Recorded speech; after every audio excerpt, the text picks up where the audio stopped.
Okay, Sister El, sino ang bisita natin ngayon? Ang ating aplikante ngayong lakay, ang nag-a-apply sa masang Pilipino. Aba, siya lakay pala yung congressman pala siya lakay. Yes, oo. At siya lakay ay mula sa Diwa Party List o Democratic Independent Workers Association.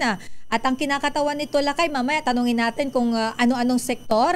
Pero ang ating makakasama lakay, dahil siya ay kongresista niya, banggitin ko lang yung ilang sa mga batas na kanyang naipasa. Itong Batas Kasambahay o RA 10261, yung expanded... Yung bang ginawang 10,000 ang sweldo na ng mga kasambahay? Yung meron na silang minimum lakay. Hindi na po pwede yung 10,000? kung magkano lang ang ibibigay ng...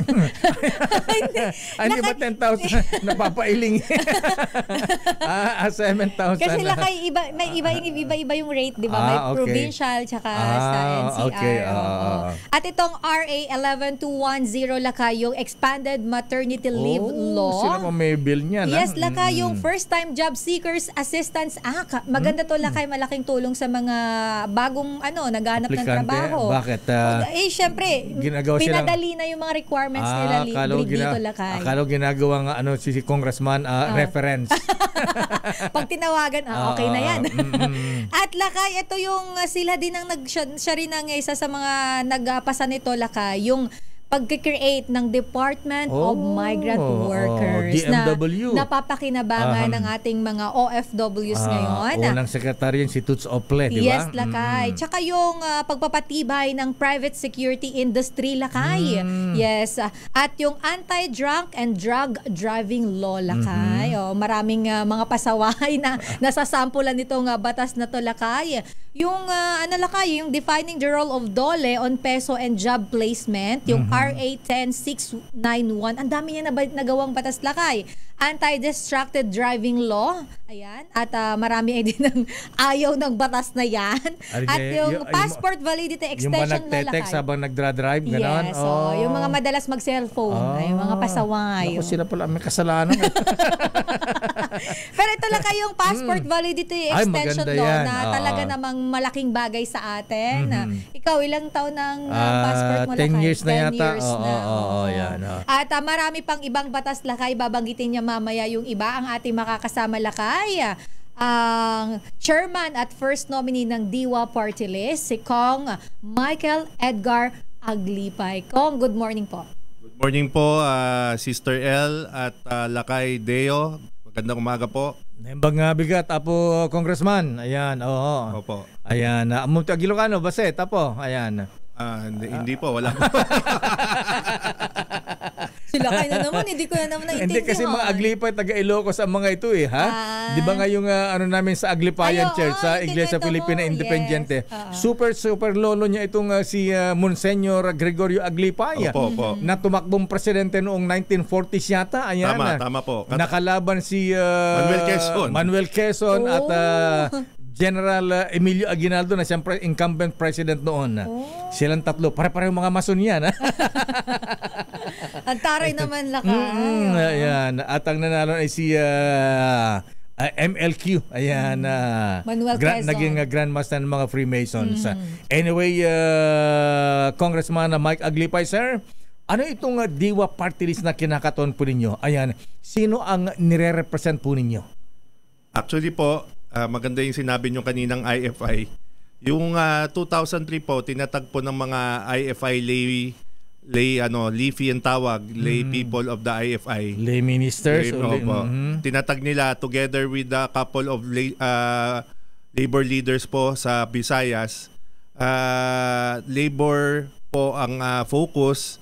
So, noong 2007, after natalo po sa unang party list election, lumapit po sila sa father ko dahil alam nila ng kamag-anak yung nag-found ng IFI Church para maging chairman.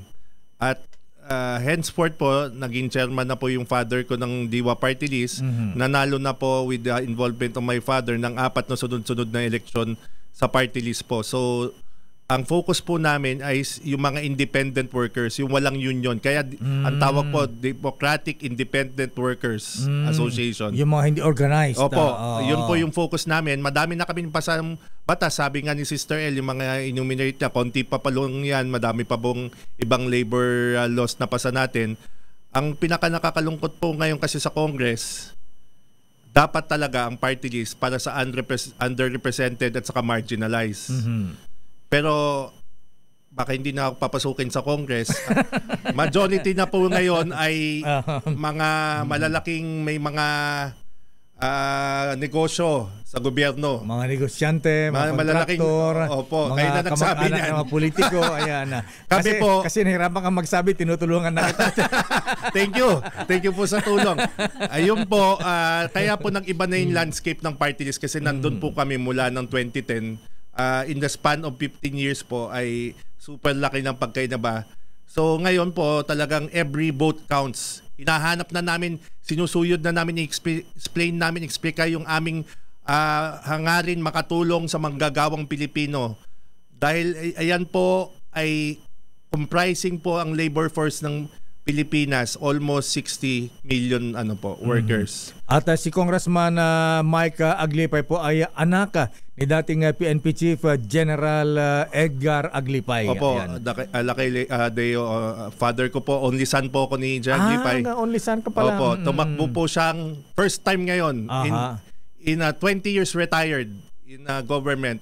Tumatakbong governor po ng probinsya ng Cagayan. Oh, ayan. At kapatid nyo rin si dating Congresswoman Emily Aglipay Villar. Emily Aglipay Villar. Ayan. Opo. Yung may-ari ng Villar City. Hindi po, yung asawa niya yung may-ari. Hindi po siya, yung asawa niya. Asawa. 9 years po siyang unang congresswoman ng Diwa.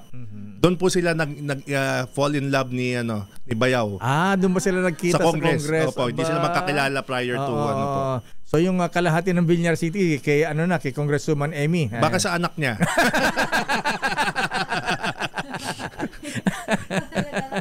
Ayan. Okay, Congressman Mike Aglipay, bakit kayo tumatakbo muli? Ayan, ano ba ang hindi natapos sa unfinished business at ang Diwa Party List ay gustong bumalik sa Kongreso?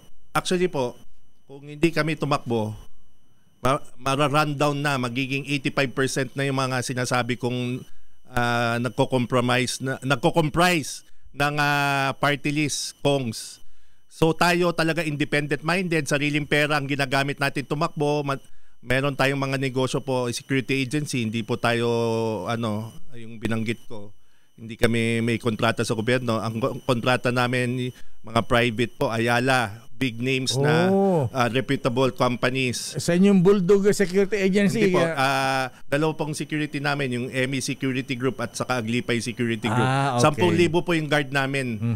Yan po yung tinutulong namin, labor force, kaya na-decide namin mag-represent sa manggagawa dahil malaki din participation namin sa pagbigay ng trabaho sa security industry. So kailangan ko po bumalik, isa lang ang sagot ko dyan.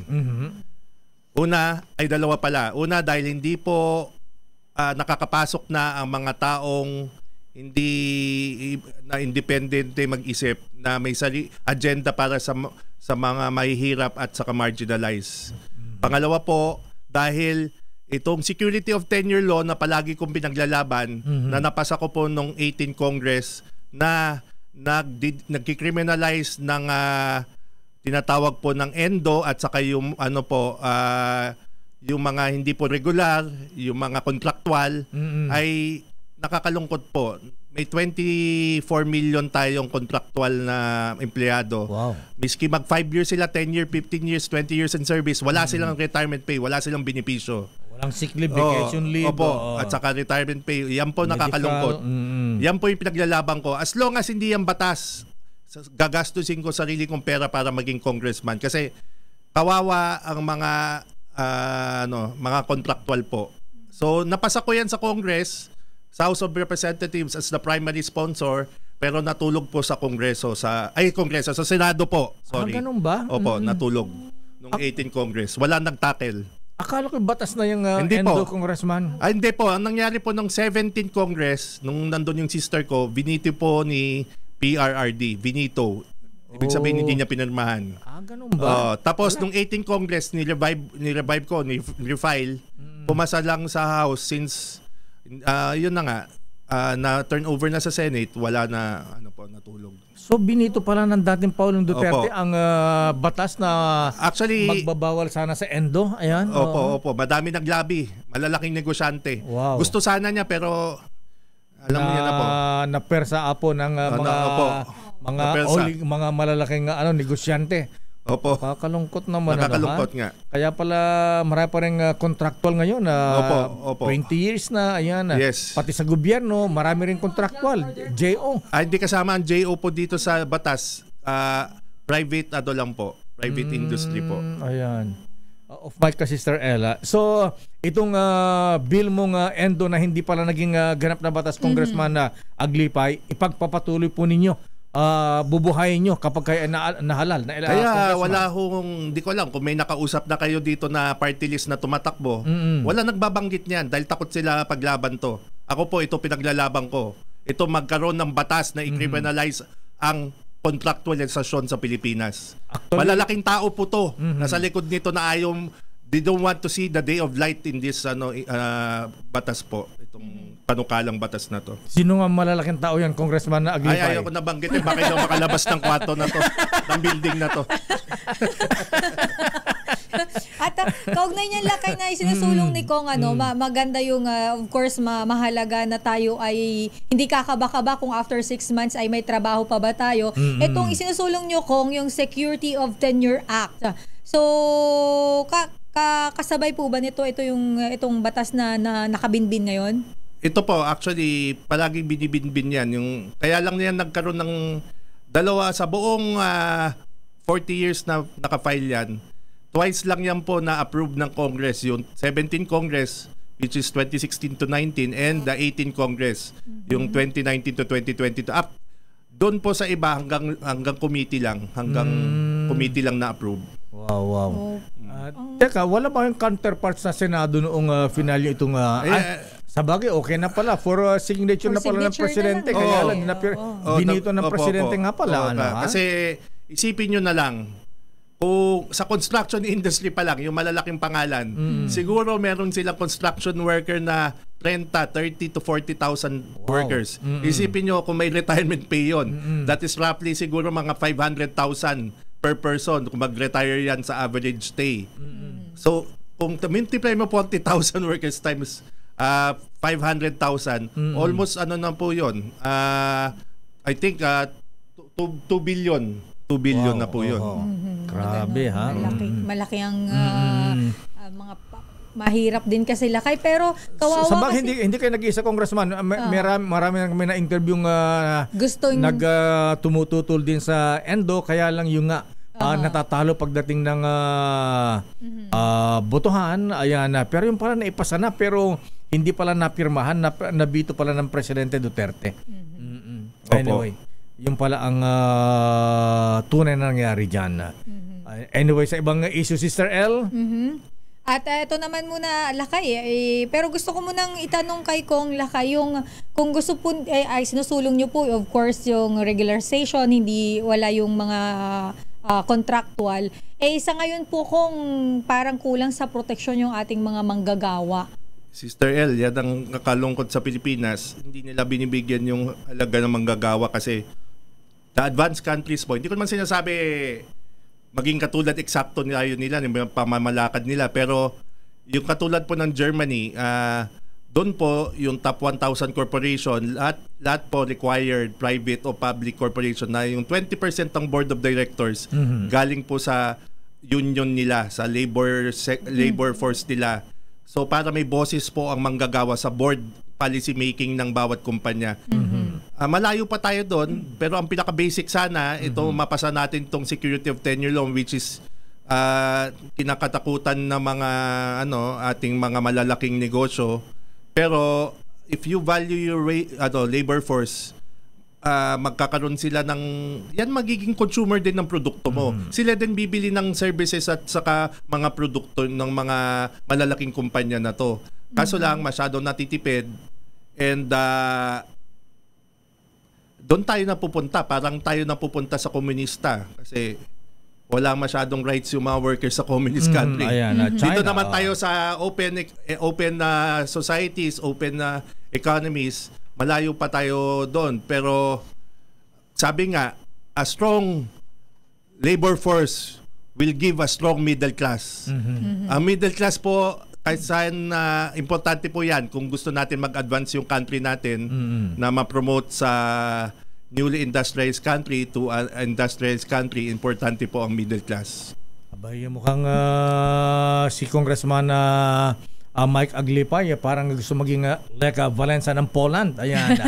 Trade union leader na naging presidente ng Poland, si Sir L. Ayan. Ayan. Kaya lang mangyayari kayo dito sa atin, di ba panaginip kaya yan? Medyo mahirap. Oo nga po medyo mahirap pero as long as meron gustong gumawa, ako ay gagawin ko lang yung agenda ko. Sabi nga sa Kongreso, miski mag-isa ka, at least may boses ka. Tama. Kung kailangan na kung mag-isa ka lang, sila 300, at least ma-file mo, ma-put forward mo yung agenda mo po. Kasi itong mga sa Kongreso po, iba-iba yung tinatakbo nilang agenda sa party list. May iba nga, nung nandun ako, pandemya, mga 50 lang kami pumapasok, 50 to 65. The rest online na lang. Hindi ko na nakita anino. Pero anyway, we're there to do our job, to work hard for the people we represent kasi napakahirap po ma-elect dito sa party list. So dapat seryosohin po yung trabaho. Tama yan, Congressman. Kahit na mag-isa ka, sabi nga nila, sinong kikilos? Kung hindi kikilos. Yung sinong gagawa, kung walang gagawa. Ayan. So nasa inyo po ang isa sa mga pag-asa. Ayan, okay. So, Congressman Mike Aglipay, sir, ayan, abay, bilang kayo po ay nasa security, ayan, ano ba ang nagiging problema natin sa peace and order situation at may mga nangyayaring kidnapping? Hindi ba natatap ang mga miyembro niyo sa mga security agencies? Kasi ito sana yung mga eyes and ears ng ating intelligence community. Lalo na ang tatay mo ay dating PNP chief. Ayan, siguro malawak ang yung background dyan. Ano ang dapat participation din ng ating mga security guards agencies sa pagpapanatili ng peace and order at sa issue ng kidnapping ngayon? Ayun nga po. Actually sa Pilipinas po, to tell you frankly, kaya madami tayong gwadya. Nagugulat nga yung mga foreigner pag pumupunta dito. Dahil ang gwadya lang sa kanila, yung sa mga government building. Tayo sa mall, 100 na ang gwadya. Kami mga ginagwadyan mall, nagbibigay kami ng 100, 200 na gwadya. Malaki po ang role nila. Kasi sila po ang force multiplier. Sila, mga police po kasi nasa mga vital installations lang at nasa sa mga police station presinto. Yung talagang nakikita nyo araw-araw kung saan kayo nag-iikot, the normal person, commercial area, offices, at saka mall, yung mga gwadya po. So, sila po magsasabi at sila, hindi lang po gwadya, pati nagpapatakbo ng CCTV ng bawat building, gwadya po yan. Outsource po yan. So, sila, like yung nakita ng nakita itong lead na nahuli kay Anson Tan, ay nakita po yan dahil sa pag-backtrack sa CCTV video ng isang convenience store na may gwadya din. So, sila lahat nakaka-notice na may taong pumunta doon, pupunta yung investigador. May na-notice ba kayong ganyan? Siyempre, sasabihin ng gwadya, meron, nasa CCTV yan. So, yan po ay konektado lahat. So, kaya po ako nagpasa ng panukalang batas, yung Private Security Industry Act, para the last 60 years po walang batas na bago para sa gwadya sa security industry. Ginawa ko po yan in a small scale. Kung hindi ko napasa for the security of tenure law for the entire 26 million workers, may napasa na po ako for 400,000 guards na yung benepisyo nila tama, yung sweldo nila tama, and yung mechanism paano magreklamo sa employer nila ay malagay. So, labor lang po ang focus ko. At saka yung trabaho ng security guard sa congressman na 12 oras. Tama po yun. 8 hours lang ang binabayaran. Di ba pwedeng gawin 8 hours din ang trabaho nila? Hindi po. Naayos na ba yan? Naayos na po. Dahil sa okay. batas ko napasa. Oh. 11917 Republic Act. So, yung 12 oras, ang bayad na po ng gwardiya ngayon sa NCR, halos 1,300 pesos. For 12 hours. For 12 hours. 12 hours. 1,300. Ang laki na po. Aba, laki na pala. Ha? Ayan, kung 8 hours na, 600. Halos doble pala pagka 12 oras. Opo. Kasi may mga premium po, yung tinatawag overtime premium. Tapos ngayon po, may bayad na yung mga rest day premium, yung holiday, regular holidays, yung night differential, lahat na po yan nakatakda doon sa batas. Aba. Kaya pala antindi ka sa mga gwardiya namin dito. Oo. Baka nga may iba dyan. Pala ng sweldo. Opo. Malaki na. Opo. At least well compensated na pala sila. Opo. Kaso lang po, sabi ko nga sa politika natin, biski ako, hindi naman sa bubuhat ng sarili kong bangko. Biski ako ay nasa kongreso, tahimik ng trabaho. Ang dami ko na napasang batas at saka ako po yung chairman ng Blue Ribbon Committee sa kongreso noon. Napakahirap manalo kasi iba yung performance mo sa trabaho, iba yung performance mo doon sa campaign period sa election. Magkaiba po yun. Hindi porket magaling ka senador o magaling kang party list congressman, mananalo ka. Kailangan mong bigyan ng oras ng malaking pondo para ka manalo. Ayan, balikan ko sinabi mong ba't nga ba ganun na Congressman Aglipay, sir? Ayan, sa Japan wala kang makita mga pulis na dibaril Ayan, pero dito sa atin, ang dami-daming wala kang makitang pulis o kung meron man, pakunti-kunti lang. Pero dito sa atin madami ng pulis, marami pang security guards. Ba't kailangan natin maraming security guards? Paano natin mababago yan na Congressman Aglipay, sir?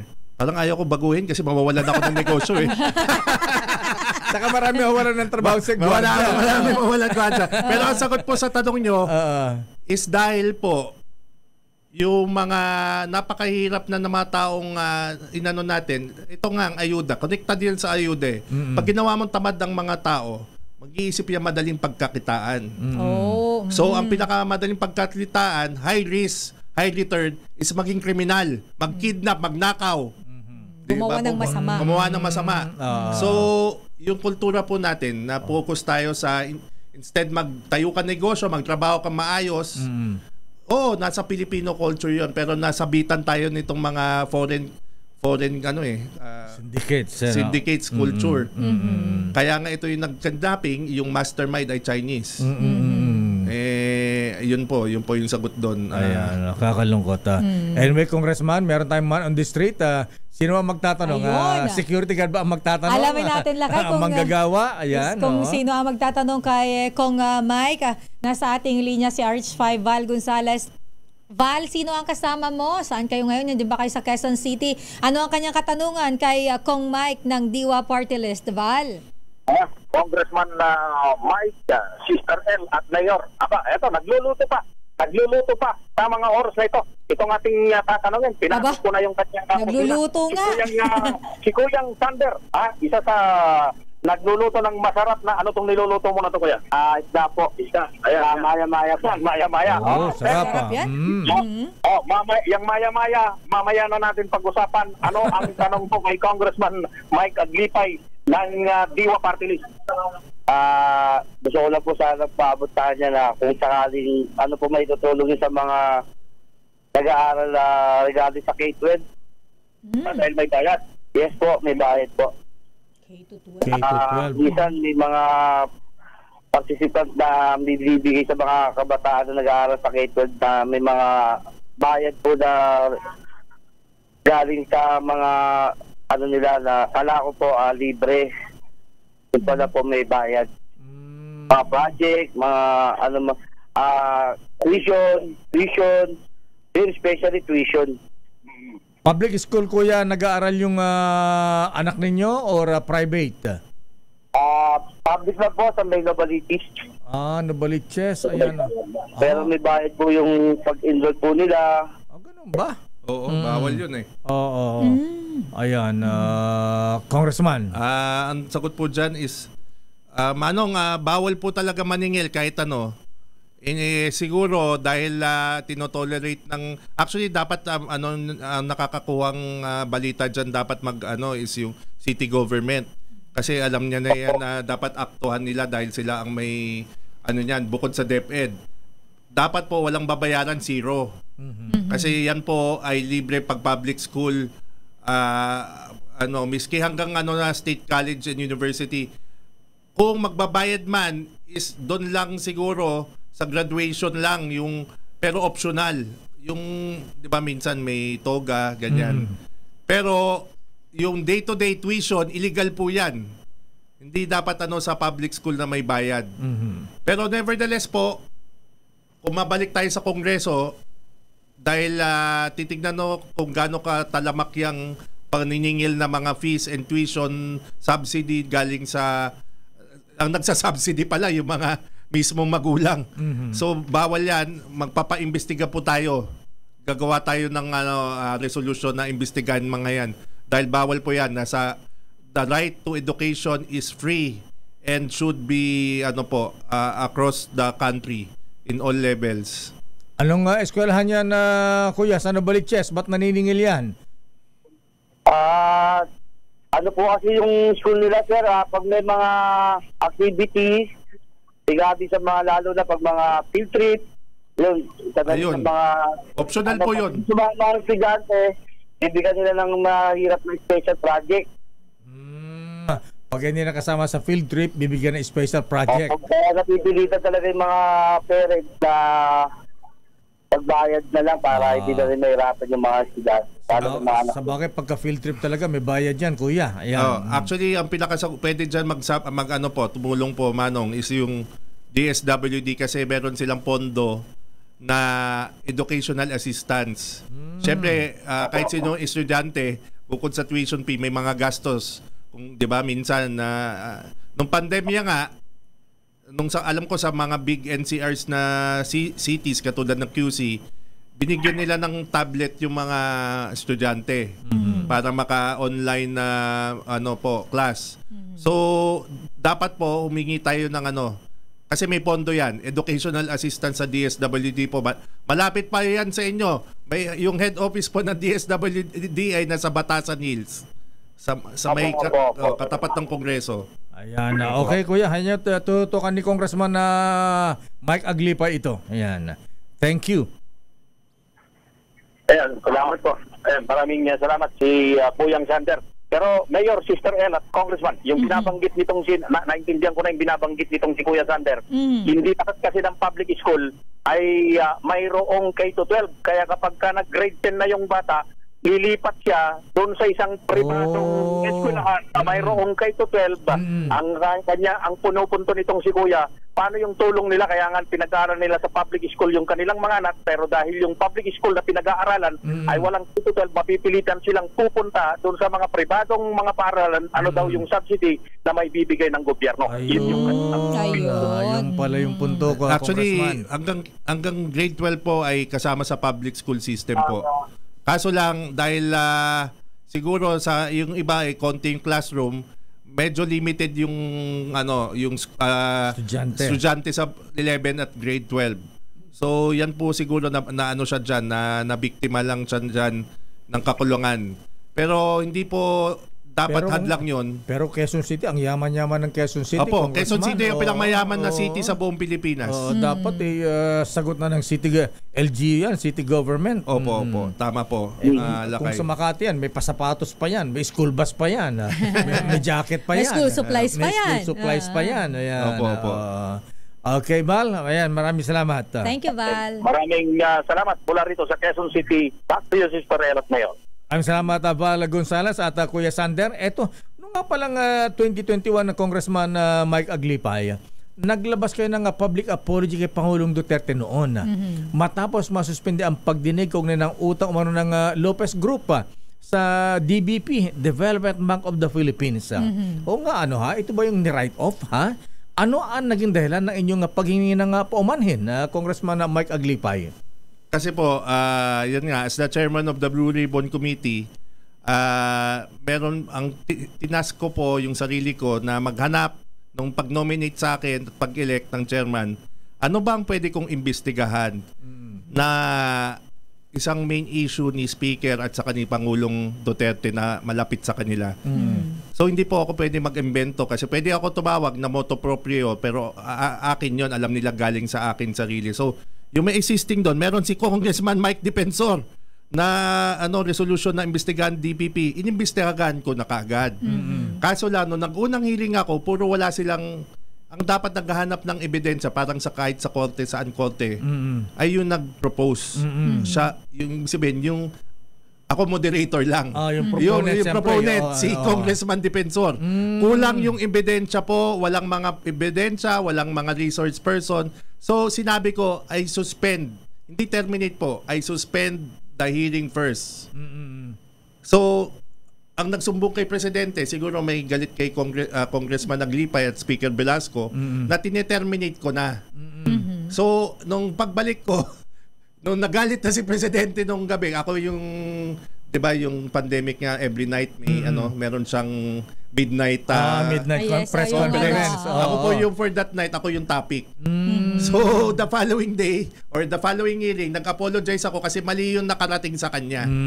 Kasi kami ni Speaker Velasco noon, ang gustong unang-unang tao gusto makahanap ng parang naging kasi po nung pinatawag si Congressman Mike Defensor, hindi siya prepared. So ibig sabihin kailangan maghanap muna kayo ng mga materials, resource persons bago natin patawag ulit. Kasi 'di ba nasasayang po yung pera ng gobyerno kung patuloy-tuloy tayo. Parang nangyayari witch hunt kasi ang witch hunt something na na wala ka naman ebidensya. Pero Congressman Mike Aglipay, naalala ko ito, bakit ganun yung mga malalaking korporasyon, yung mga malalapit sa administrasyon, bilyones, daang milyon yung kanilang inuutang, from DBP, pero ang presidente nagawa niyang i-write off, pagka hindi nalugi o kaya instead na pabayaran, parang kinakalimutan na yung loan, mga ganun ba? Sa DBP, meron ni write off ang dating Pangulong ni Aquino noon. Bakit ganun? Samantalang tayo mga ordinaryong mga mamayan, kapag nakapag-loan sa bangko, pagka di nakabayad, iilitin yung property mo. Limitado.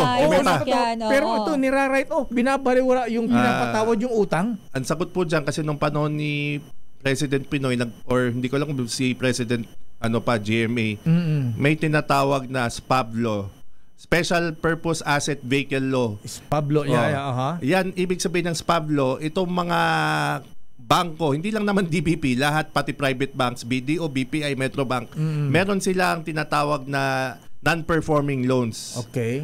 NPL, na hindi nila pwede write-off dahil masyadong malalaki, bilyones. Kaya nga. So, ang SPAB law po kasi, ang ibig sabihin niyan, kung yung pwede mong ibenta sa ibang tao na siya ang mag-hunting doon sa mga may utang sa'yo. Kunyari, ito ang top 10 kung may utang sa akin sa DBP or top 100 may malalaki, para matanggal sa balance sheet ko yan na naging pera, ibebenta mo yung worth ng utang sa'yo na 100 billion, ibebenta mo lang ng 30 billion.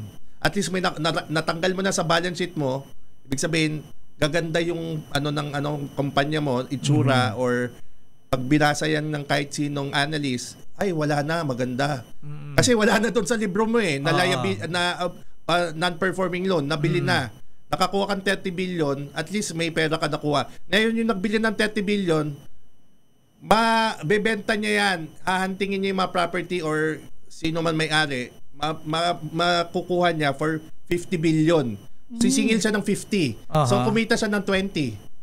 Yun po yung nangyayari noon. Hindi naman actually si President Noy, in fairness to him.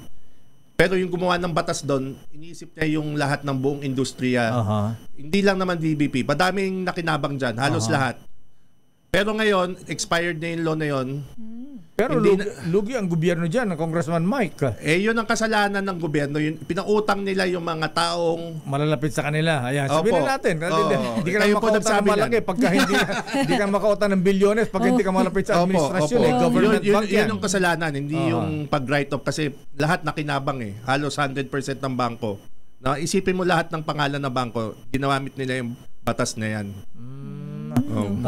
Magandang pag-usapan yan, Congressman. Medyo masalimuot yan, pero naalala ko lang kasi napag-usapan natin ang DBP. Ayan, Opo. So nangyayari po yan. Anyway, Congressman Mike, alam pa tayong oras bilang panghuli po. Ayan, kausapin nyo ating mga kababayan. Bakit ikaw sa Diwa Party List ang dapat nilang iboto, iluklok sa darating na eleksyon muli? Salamat po, Lakay and Sister L. At dapat ang Diwa, kasi po ang Diwa ay may track record na 12 years sa Kongreso. Nagmamahal sa manggagawang Pilipino at bibigay na tunay na serbisyo. Kami po ay nakapasa ng batas na 20 na batas para sa manggagawang Pilipino at halos na 50 batas para sa buong bansa. Hindi po tayo natutulog. Hindi tayo natutulog sa pansitan o hindi tayo natutulog sa Kongreso. Nagtatrabaho po ako ng 5 araw sa isang linggo para sa manggagawang Pilipino. Hindi po tayo negosyanteng kumikita para sa sarili na iangat mula sa nakukuha na pondo at gawin pansarili. Kung hindi, lahat po 100% po ay inalay nating pondo sa manggagawang Pilipino at ating mga constituents. Nagagastos po tayong sarili ng pera galing sa negosyo para mahalal at maging representante ng manggagawang Pilipino dahil sila po ang lumapit sa amin, sa tatay ko noong 2007 na hindi sila manalo-nalo itong mga labor leader dahil wala silang pondo. At ito na po ang parang CSR namin sa mga kumpanya namin, Corporate Social Responsibility, na ipaglaban ang pamilyang Pilipino at manggagawang Pilipino. So, wag niyong kalimutan po, I love you. Ano pang I love you? 143. 143 po sa balota, Diwa Party List. Kung wala pa kayong party list, kung meron, baka i-consider nyo kasi ito po ang tunay na nagmamahal po sa manggagawang Pilipino. Maraming salamat po sa opportunity, Lakay Deo and Sister L. Thank you po. Ang daling tandaan, 143. Para parang si Alma Moreno ito, si Congressman Mike. Bakit Siya nagpauso nung 143. Pati si Jimmy Santos po, di ba? Jimmy Santos ba? 143, di ba? Congressman Michael Edgar Mike Aglipay ng Diwa Party List, number 143 sa balota. Thank you and good luck, Congressman Egay. Kilalanin ang mga nagnanais maging lingkod bayan sa Bakit Ikaw? The DZRH Job Interview for 2025 Midterm Elections.